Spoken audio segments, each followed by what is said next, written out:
Tapos, ipapaliwanag ko yun sa pinakamalapit na kaulugan. Magaling si Ustad. Ustad. Ganito po kadali mag-Muslim. Bismillahirrahmanirrahim. Oh, sino yung gusto sumama? Ashhadu anna la ilaha illallah wa ashhadu anna Muhammadan abdahu wa rasulah wa ashhadu anna Isa abdahu wa rasulah wa ashhadu anna النار حق وأن الجنة حق وأن الله يبعث من في القبور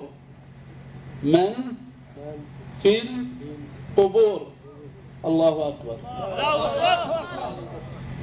Ulitin po natin sa Tagalog. Iyan niyo po.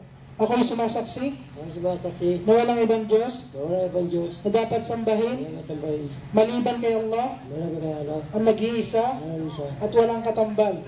At ako'y sumasaksi na si Muhammad ay kanyang huling sugo at propeta.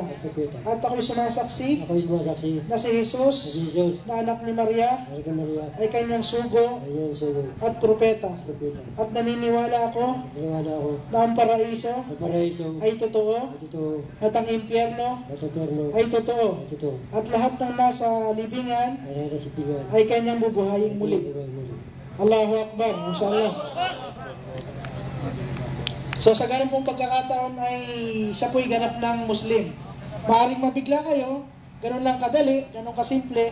Subalit yung pagpapamuslim po, yung pagiging isang tunay na Muslim, yun po yung challenge doon. Kaya't naririto po kami bilang mga kababayan yung Pilipino, Tagalog din ang salita, ay ituturo sa inyo ang paraan hanggang sa huli tayo bawian ng buhay, sapagkat kami po, gaya na sabi ni Sheikh Hussein, ay dati ring mga Kristiyano o Katoliko, katulad ninyo. Mashallah.